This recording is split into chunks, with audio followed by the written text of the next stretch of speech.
myself to the screen? There he is. There he is. And here we are at the Canadian Bro Show. Happy to have an opportunity to bring yet another incredible, well, it's not incredible. We're working on it. 14 months in. And some of them are incredible and some are really good. We've had some really wonderful activity in the last while. So thank you for everyone that has reached out to us and commented and liked and shared and hit that subscription button and subscribed. Slowly but surely we are approaching it. And today we have a very special episode.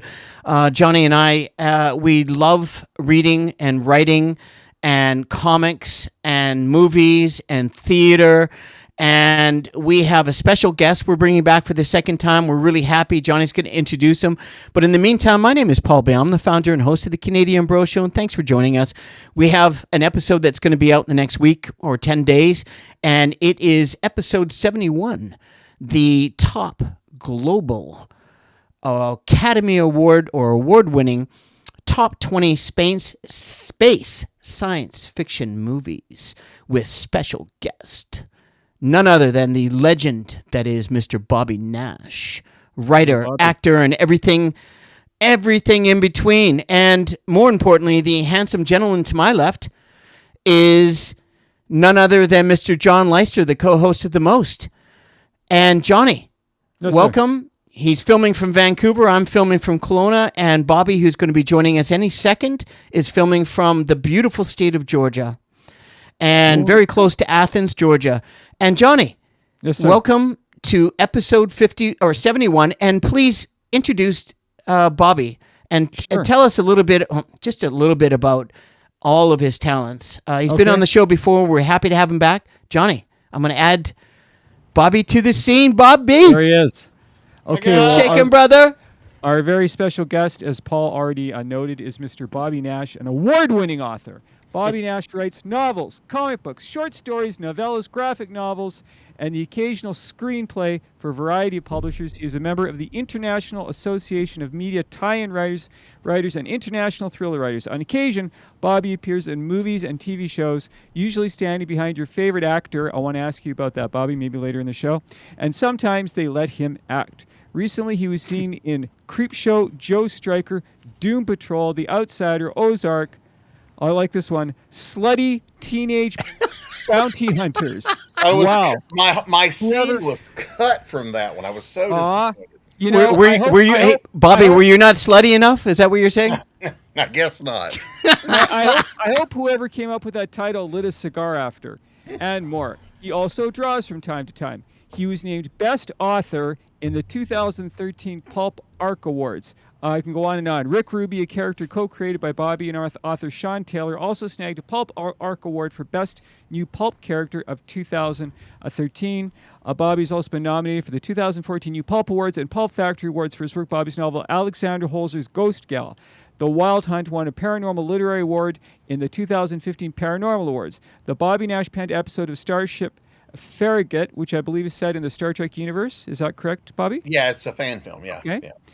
Conspiracy of Innocence, great title, won the Silver Award in the 2015 DC Film Festival. Bobby's story, The Ruby Files Volume 2 Takedown, was named Best Short Story in the 2018 Pulp Factory Awards, one of the 5 nominations for The Ruby Files Volume 2, created by Bobby Nash and Sean Taylor. Bobby's digest novel, Snow Drive, from the Abraham Snow series, was nominated for Best Novel in the 2018 Pulp Factory Awards. Bobby, congratulations, and thank you so much for being a guest on our show. You were one of the first people that I reached out to back in 2019. You're one of my first Facebook friends, and I'm honored that you continue to be a Facebook friend. I hope that we can meet face-to-face one day and enjoy a couple of beers together. And thank you for your example, and thanks for being back on our show. And let's get into our favorite space and sci-fi movie. Let's do that. Bobby! I love the applause. That's awesome. Come on. No, we got more. Bobby Nash. You deserve all the accolades in the world, brother. and then some. Welcome back, Bobby. Nice intro, Johnny. And so today's show, everyone. And Bobby really loves science fiction. Who doesn't? I mean, if it's done well, especially, and sometimes even if it's not done well, it can be really fun. Based on some of or one of the titles that he's done some extra or acting work or producing. Who knows what goes on there? But at the end of the day, when you have the type of skills that Mr. Bobby Nash has, why not utilize all of them in every genre that you can? And Bobby certainly does that extremely well. And in saying that, we're doing Johnny and I like to do like a Siskel and Ebert sort of Canadian vibe. It's Pauly and Johnny, and it's cinema flicks and whatever you want to call it. But we've done about 11 of these. This could be our 12th. And again, we thank Bobby back. But because Bobby's our guest, could you just give everybody a little bit of blurb of what's going on and where you're from and what's going on in your world, aside from what Johnny so eloquently and concisely said before we get into your choosing the first one, your favorite top 20 global Academy Award-winning or award-winning space science fiction films? Gotcha. Well, as you mentioned, I do live in Georgia, in the southern part of the U.S. I've been here all my life. I'm one of those rare birds. I was born in Georgia and still live here. That's not a lot of people can say that. Really? I'm a writer, so I'm constantly writing. I am always working on various projects for publishers and whatnot. I do write the occasional bit of sci-fi, which is very cool. Sci-fi was kind of the first genre I enjoyed. Yeah. And so it's fun. I get to, I've written a couple of full cast audio drama scripts for a production company over in the UK that you've dabbled in a lot of things, eh, Bobby? Yeah. Did you ever write a Doctor Who story? I've pitched a Doctor Who story. Oh, really? I remember this. I remember you asked that our last interview.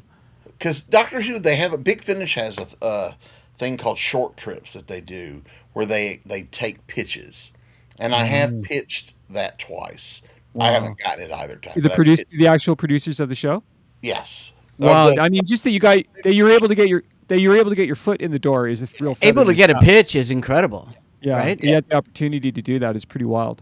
Yeah. Well, yeah, so. It's. I mean, for me, it's a bit of a long shot. It does tend to be, European writers that get picked because it's a European show. The more parochial. But I've pitched twice. I've never heard anything. So, but it's fun to do that. When I get the opportunity to pitch things, I'm curious as to how this came about. Did you reach out to them? Well, no. Every year, Short Trips is an open pitch. Oh, I see. Interesting. Interesting. For Doctor Who, it's Short Trips. I see. Is it a website? It's Big Finish that does the audio. Oh, I see. That's the name of the company. Yeah, Big Finish. And so you'll have all this information, Bobby, on if people want to go to your website. You'll have, because I've been to your website. It's very extensive. Well, I won't have that because I'm not. Oh, okay. But if they want to reach out to you about watching this and seeing, it's easy to contact you. You're very much available. Sure. Yeah. Awesome. Like Johnny. And I always say, Johnny, I mean, you got to have a phone for people to call you, bro. You know what I'm saying? I'm just joking. So are we all, Bobby, would you like to start off with our global, so we want a nice perspective outside Hollywood, of course, and then, of course, something prolific, something well-written, directed, produced, and something that's really captured your imagination. Like Bobby. Well, I will start with a movie that certainly was a huge impact on certainly people my age when it came out. You mean our age? Yes. It was also the first movie I saw on the big screen. Wow. Cool. Star Wars. Oh, sweet. The original Star Wars. That changed. That was a mind-blowing experience. Oh, absolutely. I was familiar with science fiction on TV, but seeing Star Wars, just especially big. We saw it my parents took me. We saw it at a drive-in back in. It wasn't brand new. So probably late 70s, like 78, 79. It was probably 78. Yeah. And we saw it at the drive-in, and I was just blown away. It Blown away. changed. It was groundbreaking. Nobody had ever seen a movie like Yeah. that No. before. Yeah, No. it changed the way I thought of science fiction. Yeah, but because I knew some sci-fi. I mean, I grew up watching Star Trek and things like Oh, don't Flash get Gordon. Johnny going. Don't get Yeah. Johnny going. But you're So- talking about the New Hope. You're talking about A New Yeah, Hope. well, right, but at that But time, when it we was saw that just- movie back in the day, it was just plain old Star Wars. I know.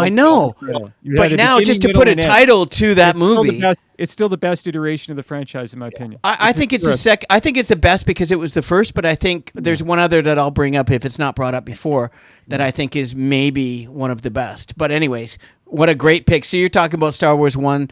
Yeah. You saw it literally 16 to 18 months after it had already been out and captured Yeah. imaginations globally. Yeah. And I remember when it was a- when the Millennium Falcon flew out of the sun, the audience just went wild. Yes. It was almost Yes. like, people were With cheering. that- and with that- clapping. with It was a that- different with time, the- and it was Yeah, so with the light genuine and behind it. spontaneous. Oh yeah, Yeah. we all Warm. see it. And It the was very opening of the film with the way the credits went before the movie started, right. and then the way it finished. Like It really everything sucked was, you in.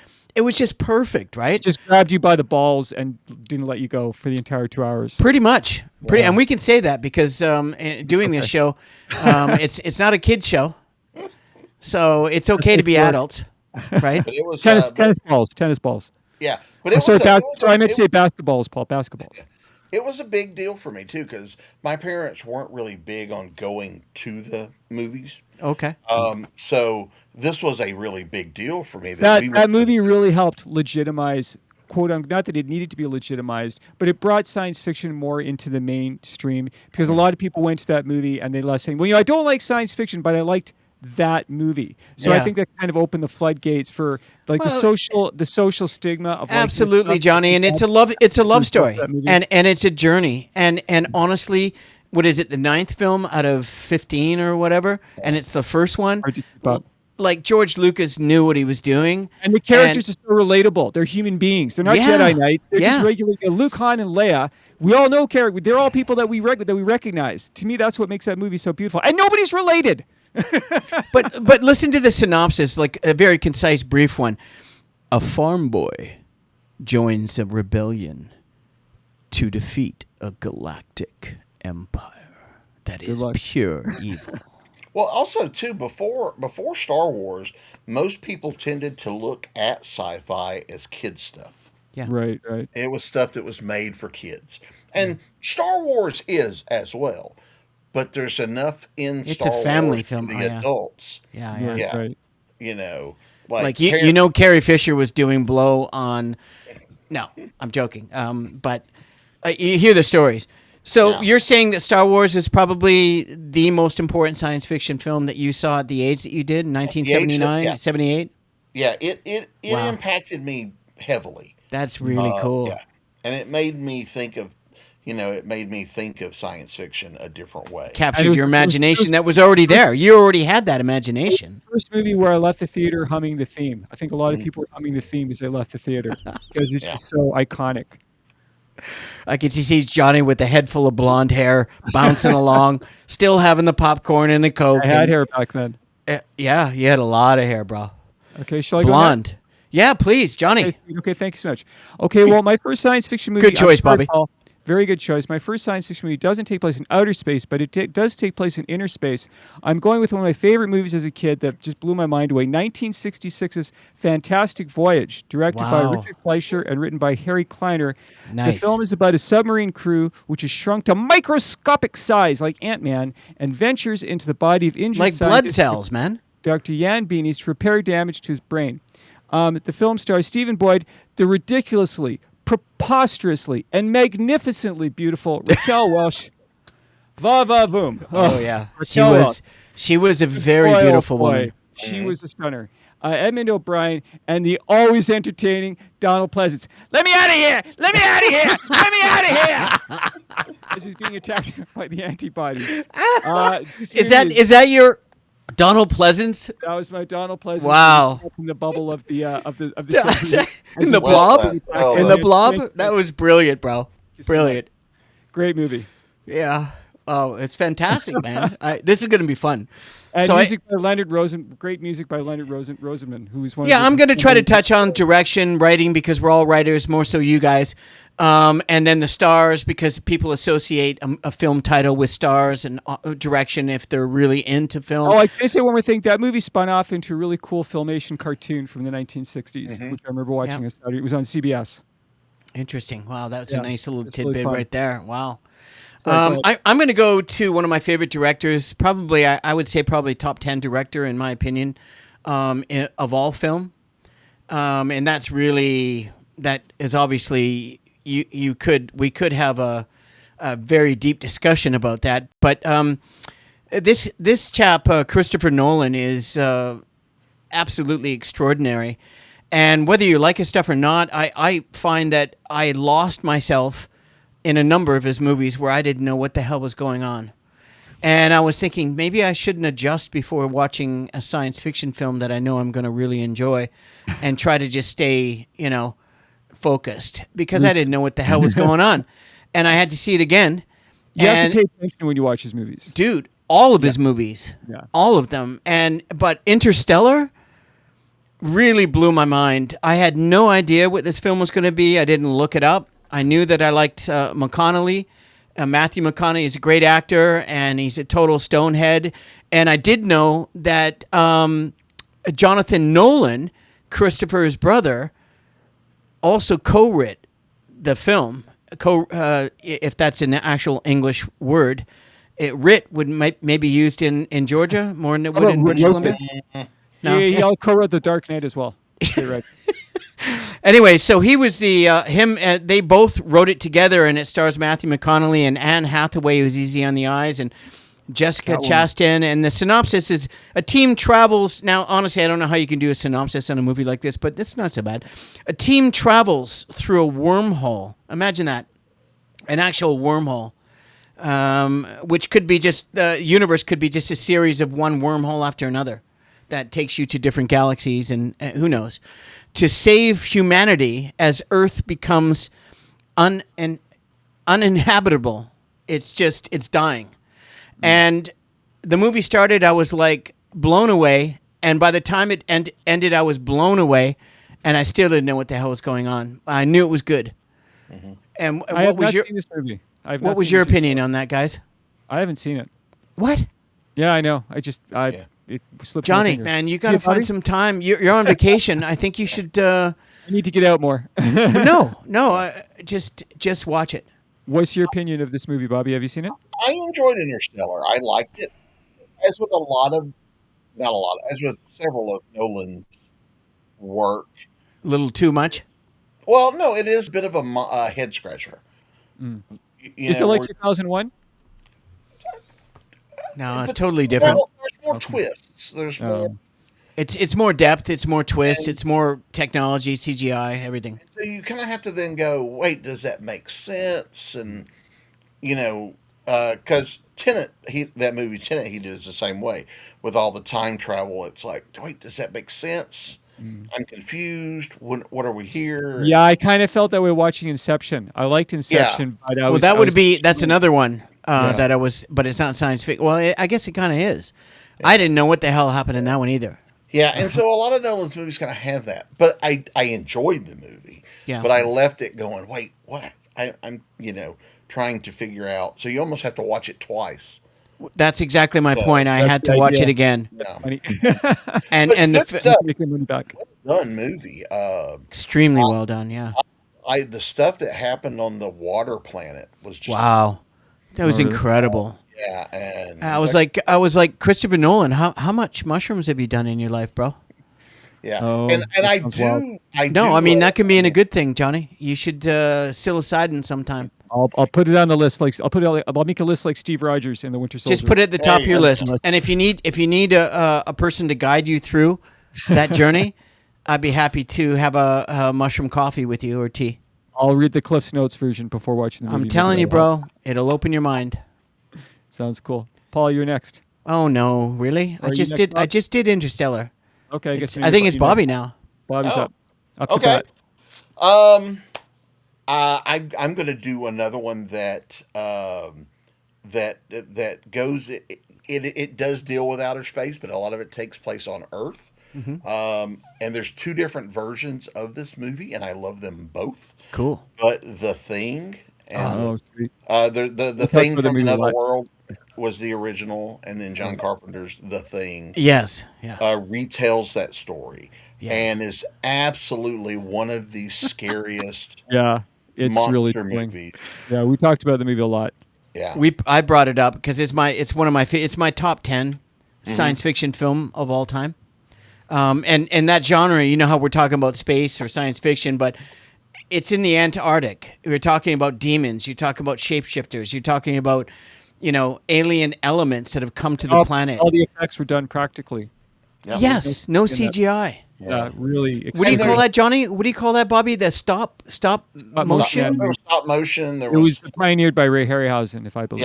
yeah, and some of, I mean, there's different, there's a lot of, almost everything's practical in that. Yeah, Yeah, 'cause- it's Well, because incredible. the CG didn't exist as it exists today. Right, Right. right, right. But yeah, it's a great movie, and like a lot of, outer space sci-fi and horror, the feeling of you're out in the middle of nowhere. Yes. Yeah. It's The just feeling of instead of being, isolation. right, instead of like being Nobody's surrounded coming to help. right, instead of being surrounded by the blackness of space, they're surrounded by the whiteness Right, right. of the snow and ice Of the Antarctica, which could be a Yeah. foreign planet, Yeah. but they're not on a spaceship. They're on Earth. Yeah. But there is a spaceship in the movie. Yes. Oh, that's yes. right. At the very Yes, beginning. that they So I find. figured- yeah, so I figured it fit the narrative. There Oh, is an absolutely. alien, and there is a ship in it. That's a 10 out of 10. And by the way, with all of the social media that I have to watch because I don't have cable, I have not been able to watch that movie recently. I had to pay for it. I understand. I understand. There's talk of another reboot coming. So. Yes, that's finally remake. true, eh? Yeah. I've heard that too. But this type of sci-fi horror, that feeling of being alone and abandoned, Yes. or out in the middle of nowhere. I mean, Yes. if you look at Predators, Alien, they all kind of follow that template of. Well, it's all about the isolation. If you're on Yeah. a spaceship in the depths of a different galaxy, how alone can you possibly be? Yeah. Right? Unless you're Star Trek, where you can just carbon transfer yourself into anywhere, right? In the Star Trek galaxy, which, Johnny, great pick, Oh, Bobby. good I segue. love The Thing. It's a 10 out of 10. A great movie. film. Love Okay. it. Yeah, Stands so the test of time. Did somebody say Star Trek? Okay, here we go. Cue segue. 2009's Star I know Trek. him too well, bro. No colon, no subtitle. Directed by J.J. Abrams. Boy, did I ever go to this movie kicking Of and course. screaming. I absolutely despised the idea of recasting these iconic characters with younger actors. When I looked at the picture of Chris Pine, I just said, no, this is like 21 Jump Street. This is not going to work. A bunch of kids in these uniforms. Well, this movie absolutely blew me away, and Chris Pine was brilliant. It's the 11th film in the Star Trek franchise, and it's a reboot that features the main characters of the original series. The film follows James T. Kirk. T, of course, stands for Tiberius, as we all know. Brilliantly played by Chris Pine. He's so charismatic. Spock is Zachary Quinto. I actually saw Bobby, did you ever watch 24 with Kiefer Sutherland? Yes, Did you ever watch that show? Yep, I did. Zachary Quinto was on that show for one season. And I remember when I saw him, I thought, gosh, if they ever make a Star Trek movie with a new cast, they should cast him as Spock because he looks just like Leonard Nimoy, and that turned out to be very prescient. As they aboard the USS Enterprise, as they combat a hateful prick named Nero, played by Eric Bana, a Romulan from their future who threatens the United Federation of Planets. The story takes place in an alternate reality that features both an alternate birth location for James T. Kirk and further alterations in history stemming from the time travel of both Nero and the original series. The alternate reality was created in an attempt to free the film from the franchise and establish continuity constraints. Yeah, because you know what? These franchises that go on and on and on, eventually they run out of gas. And I feel like Star Wars has the potential for that to happen. Maybe Starfighter with Ryan Gosling. That might bring it back a little bit. But you're not going to bring in new viewers. You're not going to bring in new audience if they feel that they have to watch 25 hours of something in order to catch up so that they can understand the story. Which is weird because that movie is more tied because you have to know who old Spock is Yeah. Yeah. than The watching continuation. Right. Then watching the other movies, which were all standalone movies, you had Right. to know who these people were. But I mean, this movie But is. I think you can go to this movie without knowing anything about Star Trek and have a good time. It's sure. fun. The action is uber spectacular. There's J.G. Abrams, that's what he does, eh? there's But it great also, space battles, and the best thing about this movie is the cast. Especially I love Carl Urban's McCoy. Oh I mean, yeah. he really. I mean, they all nailed the characters brilliantly, but I think especially Carl Urban. He had the look. He He's had the good though, voice, man. and he had the demeanor and the camaraderie. I think equaled what we saw from the original TV series. So I went into this movie very skeptical, and I came out feeling elated. The I, th- sequels not so much. I think this, like we mentioned with Star Wars, before Star Wars, everybody thought of sci-fi as one thing. Before this movie, this Star Trek movie, everybody thought of Star Trek as one thing. And this was the first one that felt people who were not Star Trek fans Right, didn't right. that they could go and Because it was walked not on. so much so much about exploring philosophical ideas or Right. being very cerebral, which I think with Gene Roddenberry he preferred those kind of stories, which is clear in the Next Yeah. Generation in the first season. This movie is more about good guys and bad guys. It's Yeah, just more about a it's classic story that everyone can enjoy, it's not basic. just for the sci-fi nerds. It's basically Star Trek through a Star Wars lens. I saw Absolutely. an interview with J.J. Abrams, and he said, I watched some of the old episodes, and I watched The Next Generation, and I enjoyed it, but I feel like what they're doing was classical music, which is great if you like classical music. We wanted to make a rock and roll movie, and this Star Trek movie absolutely rocks. And the music by Michael Gambino is thrilling, and Chris Hemsworth is great as Kirk's father. The opening sequence is just as exciting as the opening sequence as the original Star Wars. It's one of my all-time favorite movies. 2009 Star Trek. Yeah, it's good. I dig it. It's very nostalgic. I mean, there are parts where I'm missing the Star Trekness of it. Yeah. Because Star Trek was always about something, Yeah. and not that I'm saying it's bad. I do enjoy this movie, but it is it's missing something. I think Oh, they could have really? still put some of the Star Trekky in it. I when Spock called Kirk Jim for the first time, it gave me goosebumps. Wow. It was like the beginning of that friendship to see Yeah. that Yeah, and bonding. they hated each other off the. Yeah, I Yeah. thought that was a great creative choice. Yeah. Well, I mean, it just keeps on getting interesting. To keep this moving along, I'm just going to, and some of these are older, and you've mentioned older ones, and I'm going to be selfish and just go for not what everybody else, but just what I like. And because sometimes, and I watched it last night, I couldn't find the director's cut, but I found the original Ridley Scott film with the writer Drew Goddard. Ridley Scott with Hampton Fancher and David Peoples and Blade Runner, the director's cut. I couldn't find the director's cut, so I just went to the original one. And I hadn't talked about it for a while, but something about Ridley Scott that is just everything he touches, for the most part, turns. He's like a magician, and he's got magic that nobody else knows.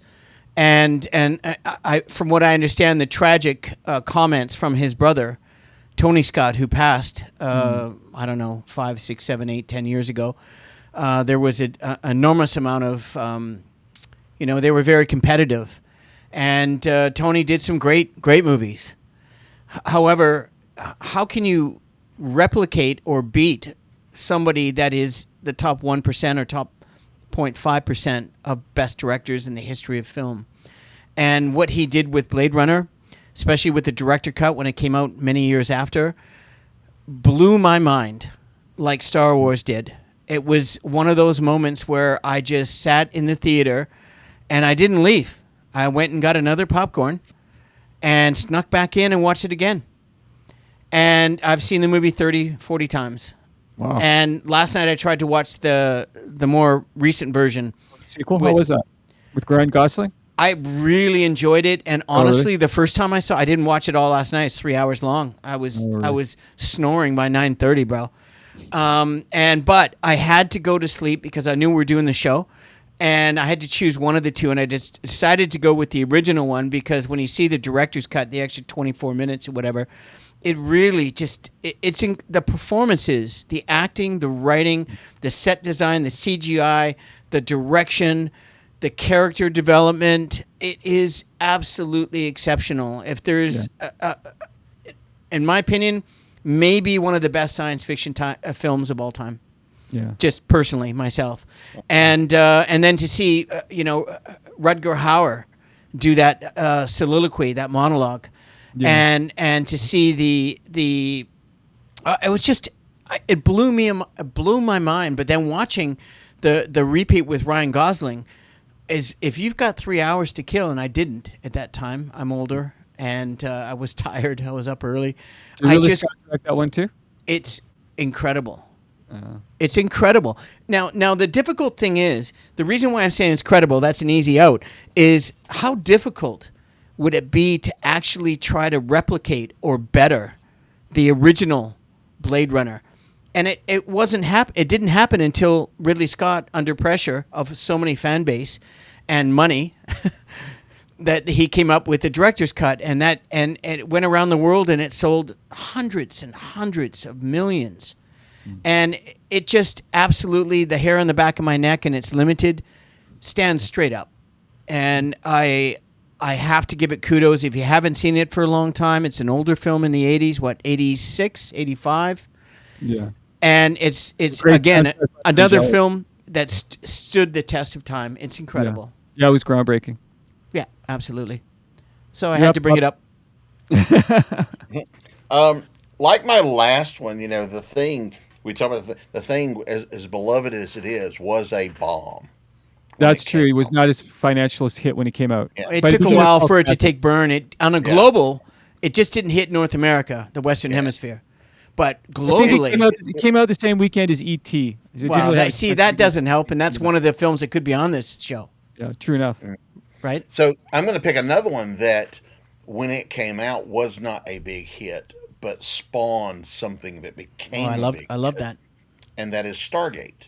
Oh, right. Wow. I forgot about that one. Good call. Stargate, the original movie is good. I enjoy it. I mean, Kurt Russell fighting aliens, how can you go wrong? Right? You can't. But, impossible. Yeah, it's a fun movie that tried something different and unique, and I thought it worked well. Yeah, he and James Spader had a good bromance. Yeah, I don't know why the movie did not do well when it came out. It could have been up against something as well. I'm not sure. It signed off like a dozen different TV shows, right? Right, but yeah, so absolutely, several of them filmed in Vancouver. Well, that's true. And so the movie, while good, spawned the TV shows, which are excellent. Yeah. Oh, really? And so. Yeah, so from this thing because if they were originally planning to do 3 Stargate movies. The first one did poorly, so MGM said, no sequels. Yeah. And then this was at the time when other avenues outside of networks were getting into making original content. Yeah. And Showtime reached out with, we want some sci-fi. And MGM looked at their catalog and said, hey, we've got this little thing. Nobody's going to care. If it sucks, nobody cared about the movies, Yeah. And it became a global phenomenon. So there's a lot of good stuff in the movie that the shows picked up on and carried forth. Yeah, and we're still talking about it today. I mean, there's a new series on the way. Yeah. Is that right? Yeah, so Bobby wasn't that an actual television series between the movies? There was only one movie. There was a Stargate movie. Yeah, the TV show Richard Dean Anderson. Yeah, the TV show was 3 years later, and it recast. Right. That's what I meant. That was filmed in Vancouver. Every planet they went to looked like a BC forest. Honestly, because it was. It was filmed in Vancouver. Right, and so they did the TV show. The TV show ran for 10 years. Yeah, that's right. The first spinoff lasted 5 years. The second spinoff lasted 2. Yeah. And then they did 2 movies. Yeah, The Ark of Truth. The series. Yeah. And, I just watched a trailer for that today. Yeah, wow, that brought back some memories there. I'm telling you, man. And so those were good. So there's a lot to unpack in terms of starting. So. Right, right. Well, that's a really good choice, and that brought back some memories. I actually I auditioned for that when it filmed in Vancouver. Mm-hmm. I auditioned for just a small role, couple of lines, but it was, if they liked you, it was one that they might bring you back as a character and character development. Wow. I didn't get it, of course. Yeah, that was but- 17. There was 17 seasons of TV. Yeah, and it was popular, and it really it didn't take off like the first movie. I think in the whole North American Western Hemisphere phenomenon, it just didn't catch on. But globally, man, in India and China, and Europe and Eastern, people loved it. Oh yeah, And- I mean, some movies bomb in North America, but they become huge hits in Yeah. other countries, and they wind up getting their money back. And Yeah, then some. no, nice choice though. What do you got, Very good. Johnny? Okay, I'm going to go with 2016's Rogue One, a Star Wars story directed by Gareth Edwards and written by Chris Welch and Tony Gilroy. The story takes place a week before the events of the original Star Wars. The film follows rebels who steal the schematics for the Galactic Empire's ultimate weapon, the Death Star. It details Rebel Alliance's first effective victory against the Empire as referenced in the Star Wars opening crawl. When I saw this movie in the theater for the first hour, man, talk about a slow burn. I was almost thinking about leaving and asking for my money back. It was not working for me. I didn't care about any of the characters. I thought they were. And by the way, just quick interjection, Johnny. In Vancouver, if you buy a movie, you have to get out within the first 10 to 12 That's right. minutes, Yeah. or they won't give you a refund. I was bored out of my mind, but holy moly, the second hour of this movie absolutely rocks. Took off. There's the huge battle with the walkers, one of the most epic space battles of all time. I love those hammerhead ships that they used to push the Star Destroyers. That's something I couldn't come up with. And I don't think this is a spoiler, but Bobby, you've seen this movie, right? Oh, yeah. The scene where they have the Death Star plans, right? And they're being chased by Darth Vader, and they're actually passing the Death Star plans from like one rebel to another. I mean, to me, that was one of those thrilling moments in the history of cinema because it just so beautifully dovetailed into the original movie. And then you see that you have Darth Vader walking down that hallway with his lightsaber, and he's just chopping down these rebels like cordwood. And it's awful and it's horrible, but it's also kind of thrilling at the same time. The only thing that I really don't like about this movie is that they brought back Carrie Fisher and Peter Cushing using CG. And I wish that they wouldn't do that. Like, they could have just had an actress with the cinnamon buns with her butt facing the camera. We all know it's Princess Leia. But no, they had to have a close-up shot of this automaton. Cinnamon buns? Yeah, that looks like one of those robots from the Pirates of the Caribbean at Disneyland. It really took me out of the movie. But that aside, I mean, Rogue One, and the movie is very ballsy. I mean, I'm not going to give it away, but it's kind of an uplifting ending, but it's kind of a sad ending at the same time. And I kind of left the theater dragging my knuckles in a good way. I would definitely watch that movie again, and I probably enjoy it more the second time. And it dovetails directly. Oh, it does so beautifully into A New Hope, where you can watch them back to back. And also, there is a line in the original Star Wars, in A New Hope, or actually it's in the crawl after the rebellion. That's right. Has had I think that's how successful. After decisive battle. Yeah, I think that's where they got the idea. The original so, writers, I think they saw that and they kind of gave them the spark to write the story. So it still works, and I love the fact that they, like, when you see like newer versions of Star Trek that are set during the period, they don't look alike. They went out of their way to make the costumes the same, right? And the hairstyles. There's a lot of guys with like 70s mustaches in this thing, and the sideburns. And the colors, the mutton chops. And the mutton chops. Yeah. You're not back in Davy Village. Come on, Johnny. Yeah. So it worked. It really worked. It really fit. Yeah. And then not only that, Rogue One spun off 2 seasons of Andor, which is an excellent. Oh, really? Espionage. I haven't. You know what? I watched the first one. I really enjoyed it, but I haven't watched the second one. Okay. I should. I'm trying to figure something out to watch tonight, actually. It is an excellent secret agent. Yeah. In the Star Wars universe that also ties kind of directly because season 2 ends with him going to the planet where he is in Rogue One. Rogue One almost feels like a science fiction version of Mission Impossible. You know, when they're Yes. actually stealing a Yes. plant. That's I interesting. really got a Mission Impossible vibe watching that Yeah. scene. You know, it's one of the bonuses of having Disney Plus is Disney Plus is really worth it in terms of what they offer on their catalog because it gets everything we're talking about and more.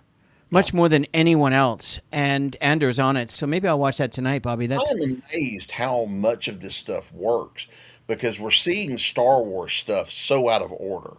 yeah. Yeah. You know, I wish Andor, they would That put took the story decades forward. to figure out. You know, I'm tired of prequels. It's a real pet peeve of mine. I wish they would jump ahead like 1,000 years. Let's see some new weapons. Let's see a lightsaber that's like a boomerang. Let's see a lightsaber that's like nunchucks. I mean, they could do so much. I want to see some new villains. I'm sick and tired of seeing stormtroopers all the time. Yeah. Enough with the Empire and the New Order. New I villains. agree. I agree. Thank you.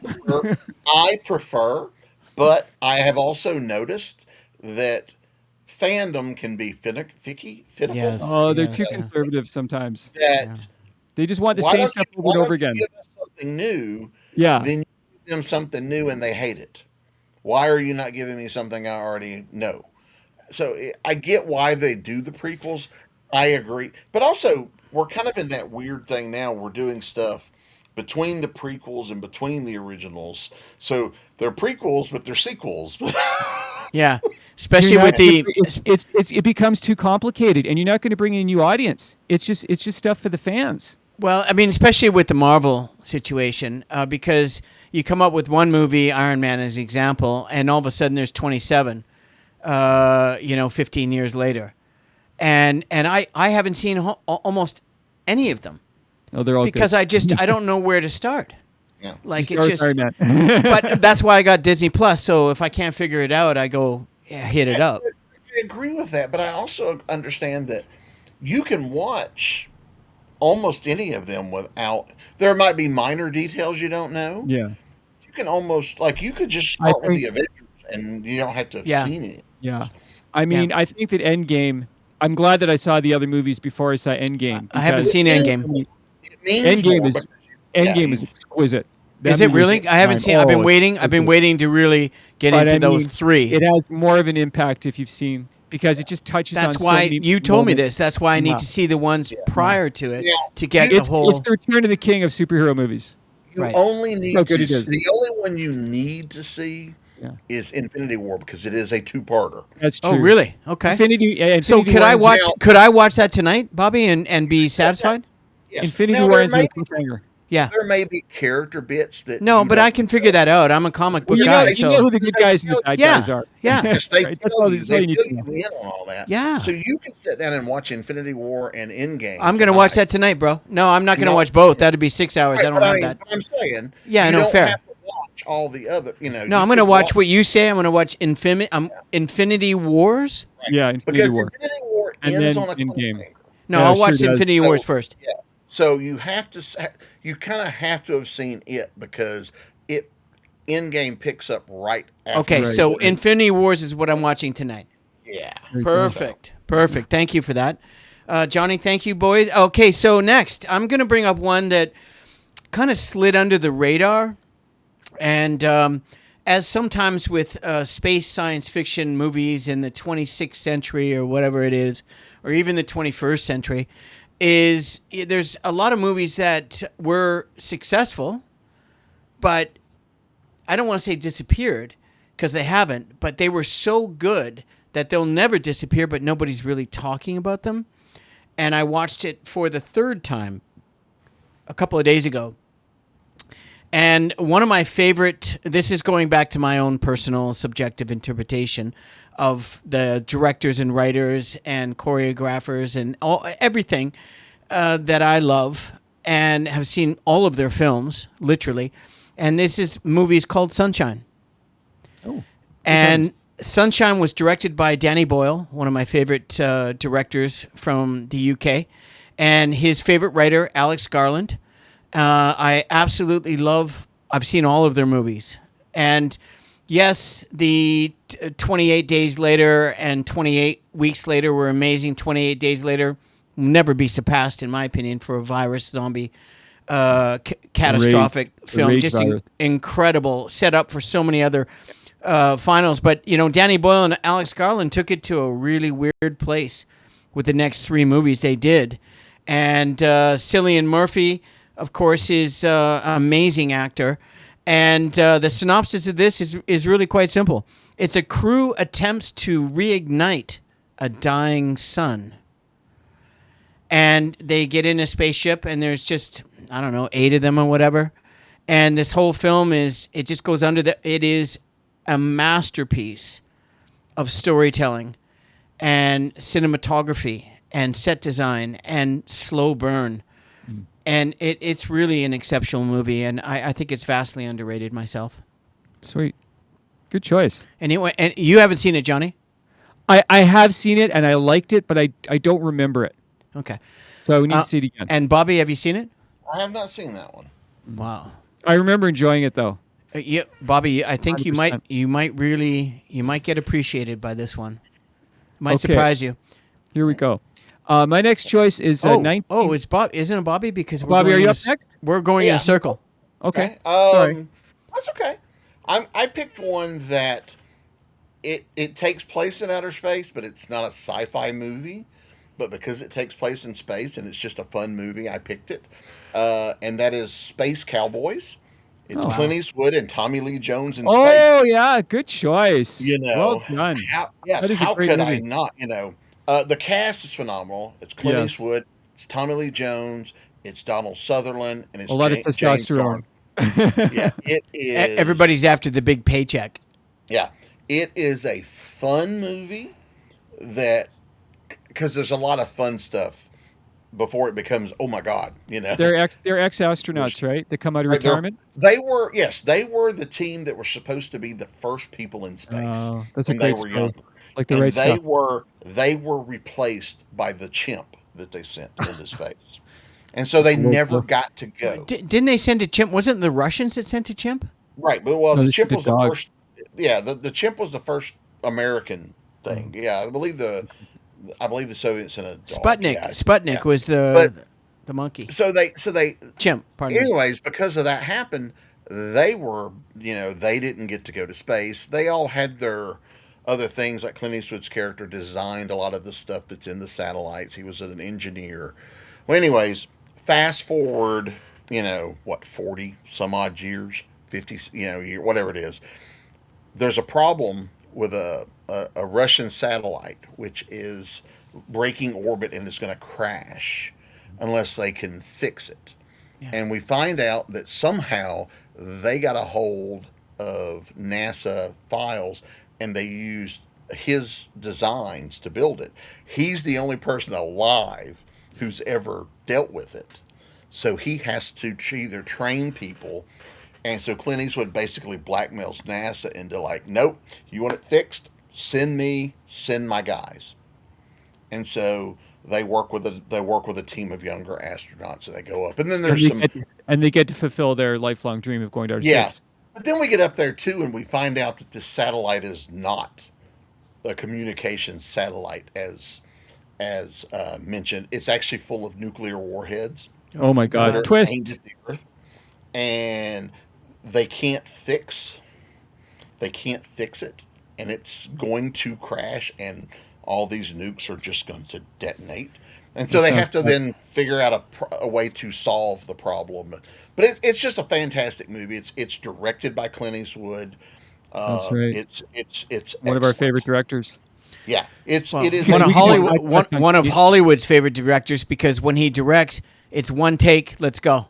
Yeah. That's right. I His did movies work. always come under budget. Yeah. I did work on every one of his film. movies. Yep, I worked on one of his movies. I have seen him Oh, which direct. one? I worked Which on The Mule.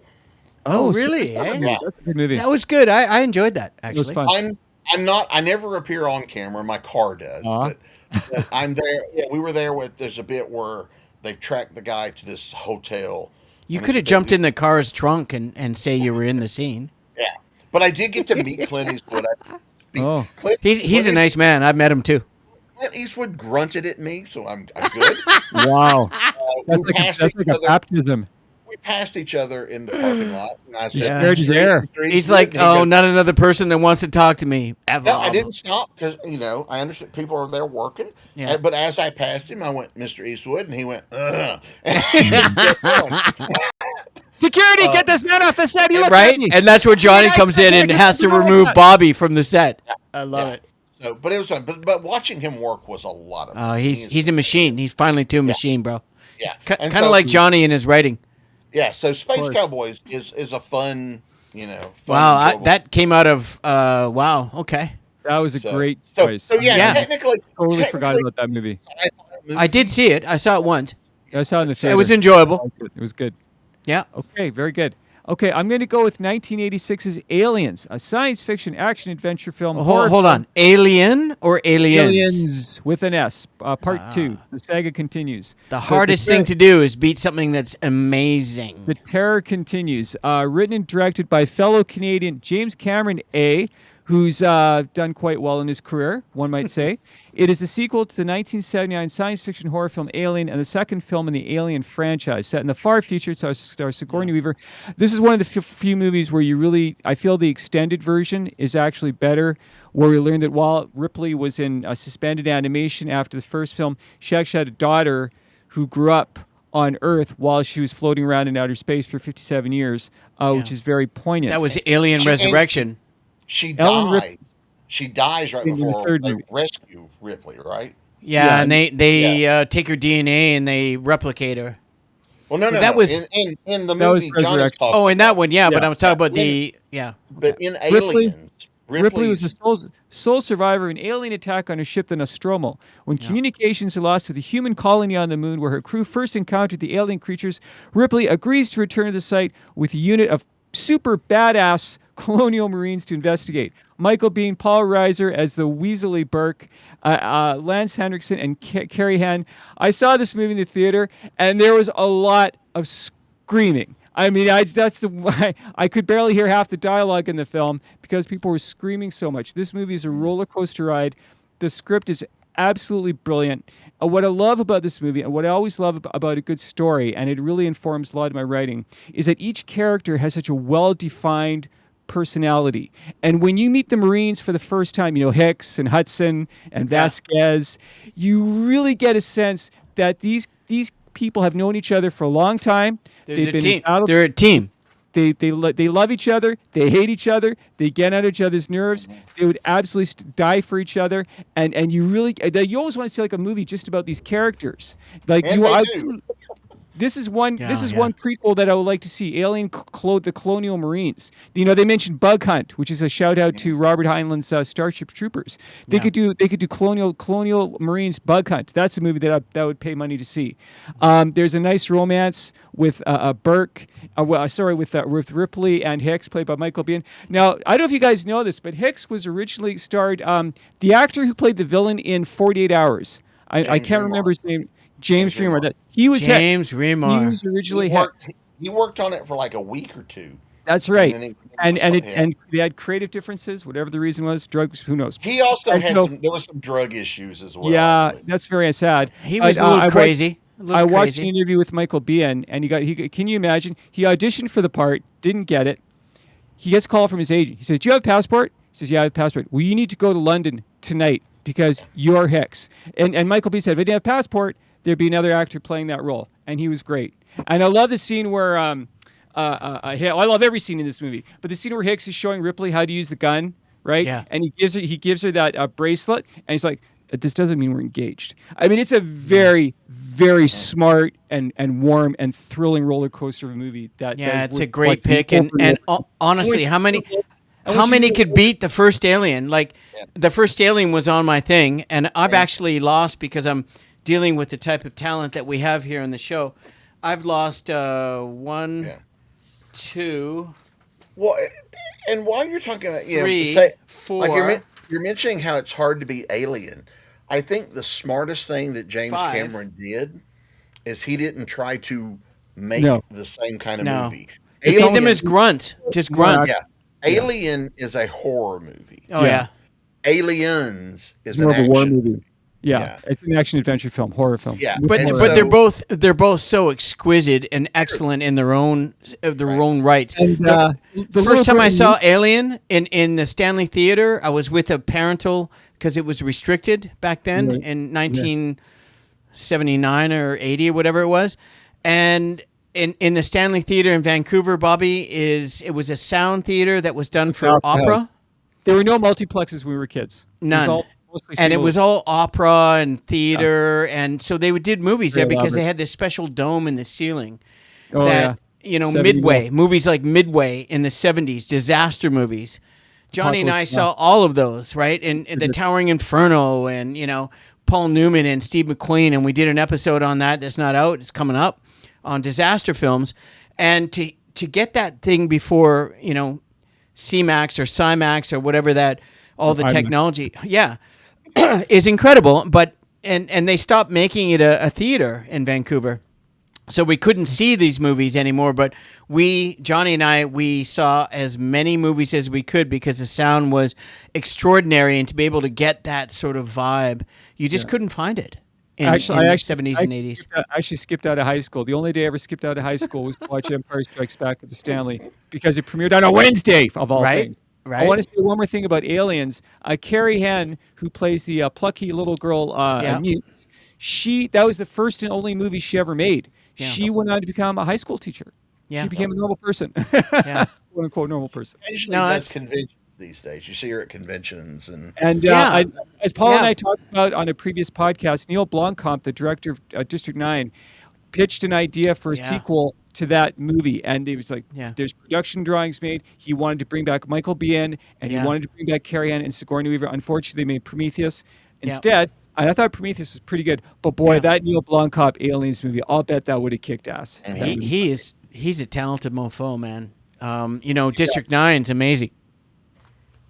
Amazing. And that if we didn't put that in one of our most recent one, Bobby, I would have brought it up because when I saw that movie and the set design and these aliens that tried to take over the planet, and then they lost, or did they lose? No one really deals with that. And then, you know, the drug thing and the fact that they're in this camp in South Africa on the outskirts of Johannesburg. And I mean, it's so well done. But getting back to well done science fiction films that I want to talk about one that is more about myself, is about the grandeur of going all in on a film that's been done a couple of times already.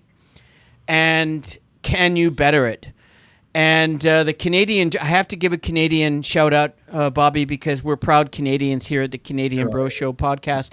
We got to stay true. We love our American friends. We love all nationalities, but we're just proud Canadians. And we always like to talk about the Canadians that have succeeded and done well. And the third iteration of Dune was directed by a Canadian, Denis Villeneuve, and writer John Sates, and also Denny got involved, and that's what I love about these guys that are writing, kind of like what Bobby does and what Johnny would love to do, is be involved in all of the processes of making the film if you can. And Denny, he gets a bigger paycheck and a piece of the action on a thing like Dune. And I haven't even seen the entire Dune, the third iteration. I saw first half of it, and I was like, I fell asleep. It was great. It's just I'm older, and I go to sleep earlier, and I get up earlier. And I haven't seen the second one, and my cousin Sean, he goes, "What's wrong with you, bro? You used to be a film guru. You used to go, you're slipping, bro. It is unbelievable." So I'm only talking about half of the way.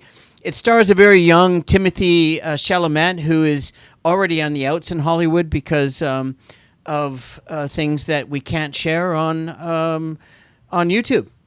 We better not. No, and I won't, and I don't even know it. But then, you know, this beautiful young lady, Zendaya, she's lovely, and the synopsis: a noble family battles for control of a desert planet and its resources, which are spice. We all know the story. I've read all of them, and I've seen all of them. But this thing was unbelievable. And the other movie, if you didn't give me, Bobby, if you didn't give me a movie that I was going to watch tonight, and I might, and that is the Avengers, what's it called again? Infinity War. Yeah, I think I might have to watch that. I was going to watch Doom 2 on the new one by Denny as well.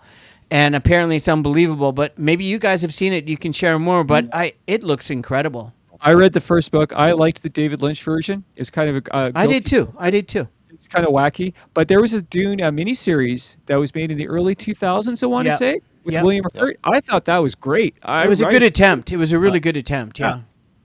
But this looks like a whole different level, right? But these new movies are getting a lot of great reviews. And Well, they're spending just hundreds of millions of dollars. It's like they're trying to dominate that 1% of the entire market, right? the first Dune classic.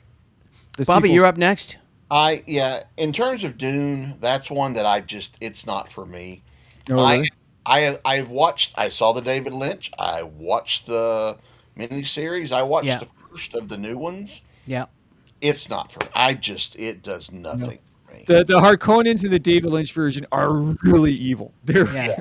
It Yeah. just, They're the it just, I don't know, it just like to the point where I haven't watched the second one. I have no intention of Maybe watching that's why I haven't myself, but I just need to find Is it- 3 hours in my day where I Yeah. can focus. And I've got a 50-inch screen. That's the best I can do at my house in Kelowna. And I can extend it and then turn the lights off and pretend I'm in that world, and I'd like to. And that's what I do. Just because somebody else doesn't like it, I don't Sure. pay attention to that, and I appreciate that. But my Yeah. point is, I carry them in my back pocket like ammunition of a weapon, Yeah, where I can like, actually I pull don't- out a movie and watch something Like, good. I don't badmouth the movies. It's No, not of that- course not. They're Of just course not. not for me. Yeah, No, I as understand. well. I understand. Like I don't think of them as bad movies. They're just No. not. Well, they're science fiction movies, and they're Hollywood- celebrated, award-winning, and they've made a ton of money. And the beautiful thing about doing a show like this is we have 3 different people that have 3 different perspectives, I and think that's the what's reason- really fun about this. The reason is, Bobby, you live in such a hot environment. So when you watch a movie like Oh, Dune, here we I go. don't. I don't Here think we that has go. anything to. I don't think that has anything to do with it. It just psychoanalysis there. it's, for whatever reason, Well, for it me, is never. I hate a movie where it rains constantly because I Yeah. live in Vancouver and it rains all the time in Vancouver. So it's Yeah. it's a saturation point. Right? That, okay, well, I've picked a lot of older movies, so I'm going to pick one that's a little newer. Okay. That's on my list, and this is one of those movies that I had no high hopes for. Like I remember seeing the trailer for this and going, "Yeah, that's awful," and then I watched the movie, and it turned out to be one of my favorite movies, Yeah. Guardians of the Galaxy. Oh yeah. Good Well, choice. that just takes off my next. Sorry. Yeah, I absolutely adore this. It's okay. I got backups. But yeah, the trailer did nothing for me. Like I thought, oh, this is going to be stupid. Well, actually, did you see the original trailer? Because they actually changed the trailer because it saw- wasn't getting the grades All or the marks. trailers. Yeah, I saw all the trailers, but even it's like, oh, this is and I'm a longtime comic fan, so I know all those characters. Sure, sure. So they're very much changed from their comic counterparts. Right. But I love the movie. The movie Great movie. became, I loved it. it was Even the second one I thought was okay, but really the first one was excellent. Yeah, I've enjoyed all 3 and the Christmas special. I haven't seen the third one. Oh, Yeah, the third they're- one is disappointing. Oh, I remember you mentioned that, Johnny. too much animal abuse. Yeah, I know it's CG animals. I saw that movie in Australia with my girlfriend at the time, and I remember leaning over just saying, "I hate this movie." I absolutely Is it? Did you hate the movie, or you just hate that animals are hurt? I hate no. The movie is well made. I like James Gunn as a writer and a director, but I have an aversion. It's like I don't want to watch a movie where children are being tortured or harmed. I don't want a movie where it's just a pet peeve. No pun intended. Sure, I get that, but No, it's, I do too. I do But too. even as A uncomfortable lot as of that is, in this it's movie. still a There's good a lot movie. of scenes of animals suffering in this movie. I know it's CG animals. I know it's make believe, but it just made me uncomfortable. No, It's it's like because honestly, nobody likes raccoons, and I happen to like raccoons. We had a family of raccoons in my house in Kelowna. They used to go through my gate and knock my fence out just to get through to eat. And one time they actually helped. The raccoon got hit by or eaten by, I don't know what happened. And the little dudes, the mother or father or whatever it was, saw me and knew me because I lived there. And they pulled over this little lifeless little baby of the raccoons. So I was like, oh shit, I don't even want to go near these guys. And so I just called Kelowna's animal SPCA. There's a dog place that's really close to my house. And they came over right away. And it didn't happen right away, but they came back 2 or 3 days later and ended up taking care of the situation. They moved the entire family away. They apparently took care of the injured child, but they moved the entire family away because they just wanted to put it out in the boonies, not in Lower Mission in Kelowna, right? In the But original Guardians of the Galaxy, when Chris Pratt says, "We're the Guardians of the Galaxy," yeah, that's pretty cool. the iconic moment. Yeah, There's no, a it was lot of great moments in the movie. Like I said, I love the absolutely, movie. absolutely, and that's why I was gonna say it next. But Johnny's up next. Okay, sure. Just let me look at my phone for a second here. I've got Oh, one more. We should all just do Johnny's and mine, and we'll wrap it up because Okay. we're into an hour, and Bobby is he's asked for some financial rewards for him joining us, and we just can't afford the talent that is Bobby Nash. Good luck with So, that. but wait Right? as long as you want. I've got a list. I know, me too. But at the end of the day, we like to keep it around an hour ish. Okay. And this is a special episode. We appreciate you joining us. So, Johnny, what do you got, bro? Okay, I'm going to go with my last one. Now, this movie may or may not take place in outer space. It's open to interpretation, and I think the story was written that way. 1997's Contact, an American science fiction drama film co-produced and directed by one of my favorite directors, Robert Zemeckis, based on the 1985 novel by Carl Sagan. Did you ever watch the show Cosmos on PBS with Carl Yes. Sagan? Yes. There are billions. KTCS Seattle 9, Johnny. It was one of the only 4 channels we had, bro. It stars Jodie Foster as Dr. Eleanor Ellie, quotation marks, Arroway, a steady scientist who finds evidence of extraterrestrial life and is chosen to make first contact. Matthew McConaughey, James Woods, Tom Skerritt, Angela Bassett, Rob Lowe, great cast. Yeah. I mean, this movie is a mind bender. I mean, the visuals and the special effects, and again, the question of did it really happen, or did it not happen? I mean, it's really open to interpretation. This is a really underrated movie. I saw it the one time in the theater, and it blew me away, just the same way 2001: Space Odyssey blew me away. Yeah. Yeah. And I'm surprised none of us mentioned that.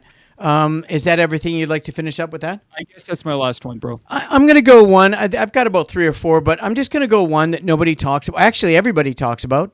For the right reasons, and why it was canceled based on its success is why everybody talks about it. And it is the movie's called Serenity. It started off as a series of, I think, 10 or 11 episodes. Perfect. And it was okay. It's a pretty good series. It was really well responded. Everybody loved it. It was not high budget, but it wasn't low budget. They made an effort, and they were, flying around the galaxy, and they were just, transporters. They're like couriers in the 26th century. Like Han Solo kind of show. Where you Yeah, kind of. And Josh, the writer and director, Josh Whedon, I think took a lot of that from it, and a lot of everything else that was good in every other science fiction film. But this one was really amazing, and Nathan Fillion was awesome. on his A game. Yeah. And the crew on the run uncovers a deadly government secret. Just leave it at that. And they did 10 seasons on the series. They cut it. They cut it ruthlessly. Everybody was like, why? Why did you do that? This is the best, TV series we've seen on science fiction in a long time. It was funny too. I remember laughing. I loved. It was fun, man. The character development and the action and the writing and the direct. It was excellent. And then finally, they made a movie, and the movie is mind blowing. It's a lot darker, and I recommend, if you can find it on any of the streaming services, it's just go to the movie. The 10 episodes are excellent. Probably 6 of the 10 are really good. A couple of them are soft. But the movie is unbelievable. And rumor is, Johnny, in the pre-show, before Bobby, they're bringing it back because of the popularity. Have you heard of this, Bobby? Yeah, they're talking about trying to do an animated series. Mm-hmm. Oh, they're doing that as well. But I think they're doing a movie. Oh, is it going to be, or the movie's going to be animated? It's animated, yeah. Oh, that's going to be interesting, eh? That's going to be interesting. It's too bad that Joss Whedon. I mean, we haven't really heard from him in such a long time. He's one of the best writers around. Has he been pariah? There are reasons for that. Yeah. Yeah, I think he's been cloned. I think he's been cloned and exercised. He's done some stuff that's gotten him. Oh, that's a shame. And we're not talking about P. Diddy parties here. We're talking, we're talking different stuff. I don't know what's going on, but what a talented dude. And he's got his. Yeah, Bobby, if you know anything on that, that'd be interesting to talk. I've heard a couple of weird things too, but who knows what's going on. You can look it up on the internet. I have. He's weird in Hollywood, for goodness sakes. Yeah. Dude, Hollywood, bro. Hollywood. But No. listen, gentlemen, I really appreciate the opportunity to spend and a little over an hour and 10 minutes hanging out with you guys. It's been awesome. Bobby, it's really great to see you again. And thank you for taking time to come back. And hopefully you can join us again, or maybe we can join your show at some point in the near future as well. And I don't have one, so oh, you don't? I thought you might be getting into that, or I thought you might have had one. In the past, I have co-hosted podcasts, but I don't have one. No. Okay. All right, cool. But in the meantime, thank you kindly, Bobby. I'm going to wrap up the show. Johnny, is there anything before we go? Normally, Johnny likes to do a little blurb on his writing and a pun. Okay. We can squeeze that in if you can get it within 10 minutes. I'll squeeze. I'll try to read quickly. Okay. Just here we try go. not to talk too fast. Okay. This is your writing, right? Like Bobby, Bobby is a fellow author. My boy is Lee Hacklin. He's a private investigator. My story is set in the 1970s. Lee is a smoker, a drinker. He looks like Jan Michael Vincent. He's kind of clumsy and awkward and sensitive, but he's absolutely ruthless when it comes to dishing out evil. And this chapter is from Bleeding Heart Conservative, which is still in progress. Okay, here we go. New York City, 1977. Bobby, I always love your comments on Facebook. They really inspire me. They Okay, here we go. resonate. I was in my office. A blackout was in progress, and flashes of lightning created a thrilling and terrifying strobe effect. Burn, baby, burn, disco inferno. The rain fell in sheets. Maybe God's finally fed up with his wayward descendants of Adam and Eve, if such a being exists. When I was a young man, I was agnostic. As we age, we become more and more cognizant of our mortality and the warp speed passage of time. If contradictions don't exist, then there is no such thing as non-existence. Therefore, there must be some kind of continuance once our corporeal cells conk out for good. Fingers crossed. Fingers crossed. Flash! I did the herky-jerky, and my latest literary diversion, The Amazing Spider-Man in Murder in Manhattan by Len Wein and Marv Wolfman, Werewolves of London, fell to the floor of my office. I picked it up, the elevator doors down the hall slid open, and two men who were like father figures to me, emerged. Lieutenant Sam Mac Houston was in his 50s, leaner than a junkyard dog, thank you, Jim Croce, and his suit was sharp enough to cut diamonds. The other man was Lieutenant Winston Winnie Waring. He was British, so was Union Jack, a little younger than Sam and portly. His off-the-rack suit was more colorful than the costume of Robin the Boy Wonder. They entered my office soaked to the bone. Umbrellas are way too wussy for New York's finest. There he is, Win, the human barf bag. I walked around my desk and extended my hand. They studiously ignored it. Hi, guys. Looks like the end of days out there, right? Let's go to Charlie's and drink the bar dry. Sam lit a Marlboro. Okay, of all my writing, this is the proudest line. I'm really proud of this one. Okay, here we go. He was so cool. He made cucumbers look like hot tamales. Thank you. There's a vigilante on the loose, Hacklin. He calls himself Jack of Hearts. He's killed 3 pimps, 3 drug dealers, and 3 muggers. That's all? He leaves a Jack of Hearts. We're just getting warmed up. He leaves a Jack of Hearts playing card on their bodies. When you catch him, I hope the mayor gives him the key to the city. Sounds like he's doing the Lord's work. Well, the last mugger he killed, there was collateral damage. One of his stray bullets killed a young woman of 3. I was taking a news break, so this was news to me. I'm sorry to hear that. Sam handed me a file. Our new district attorney Wilkes likes you, Hacklin. He thinks you might be able to help us catch this nut. I'm honored. Winnie harumphed. We prefer you dead, Hacklin, but you've hit a home run or 2. That's some literature you're reading. Spider-Man. I thought you were more partial to coloring books. I am, actually. Speaking of colors, Win, your condiment-stained attire is snazzier than ever. The last movie I saw was in Smell-O-Vision. The usher hands you a scratch and sniff card when you enter the theater. It looks just like your suit. And that's Chuck. That's really good, Johnny. Thank you. Very descriptive. Very descriptive. Oh, he's and to bang it out so quickly like that, you want to figure out who the hell this character is, because he is just and Johnny didn't mention the Browning. My grandfather had a Browning, and he let me hold it with no bullets in the clip. And that 911 Browning, wow, what a great weapon, man! That thing is the reason why it's been used for so long. Is it's an amazing 45. But in the meantime, Johnny, before you go, because the Canadian Bro Show is largely about Mr. Johnny Leister, the co-host of The Most, because we're trying to find him a literary agent. But before Johnny goes, he needs to subject us to a phenomenal pun. All right, hold on to your seats. Never challenge death to a pillow fight unless you're prepared to handle the repercussions. cushions. Oh my God, that's so good. It's bad. That's really good. I love that one. Do you take a while to find that one? No, there's a lot of punny websites out there. There's a plethora of punny websites. Most That's of them awesome. suck, but there are a few diamonds in the rough. I think that's a good one. That's really good. And once again, everybody, my name is Paul Bale. I'm the founder and host of the Canadian Bro Show. We've had an awesome hour and 15 minutes. It's been really, really enjoyable to not only be with the handsome gentleman to my left and your right up top is Mr. John Leister, the co-host of the Most of the Canadian Bro Show podcast. And he's got a book he wants to talk about. He wants to eat up more time.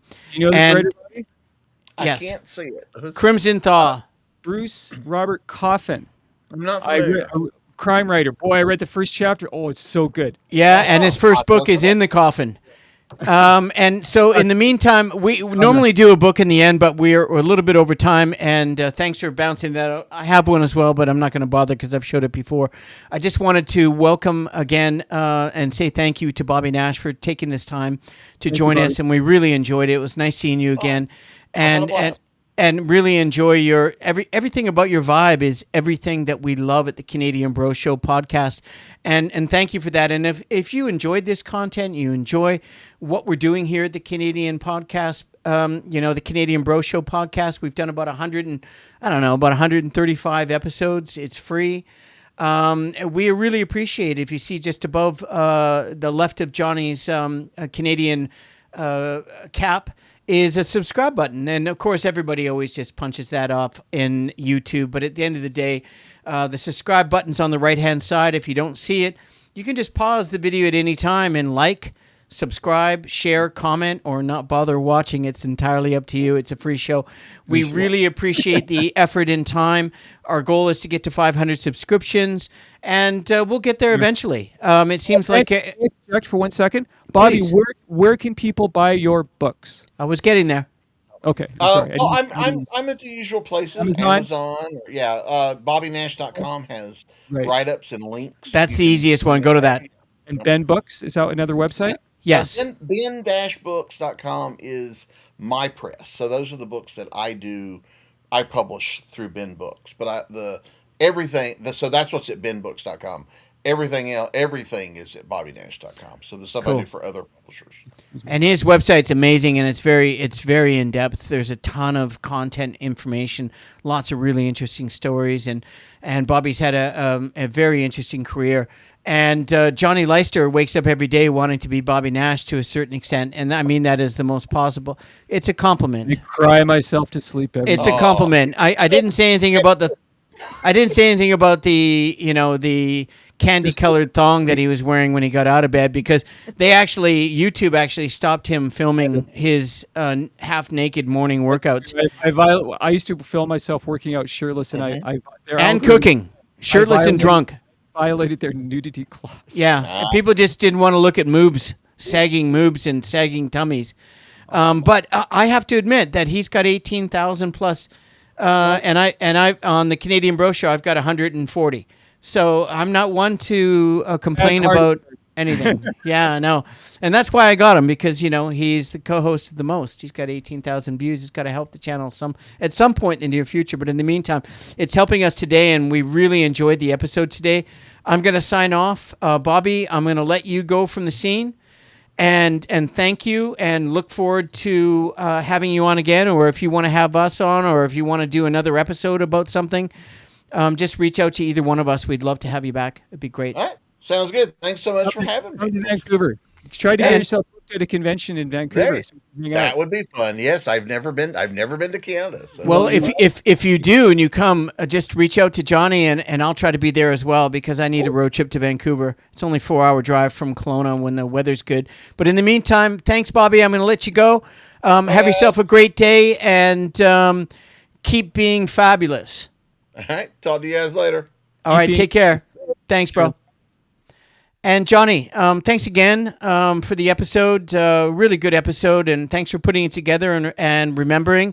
And we appreciate that. And I will talk to you next week. We've got 2 in the can. We've got a new episode coming out in the next 3-4 days.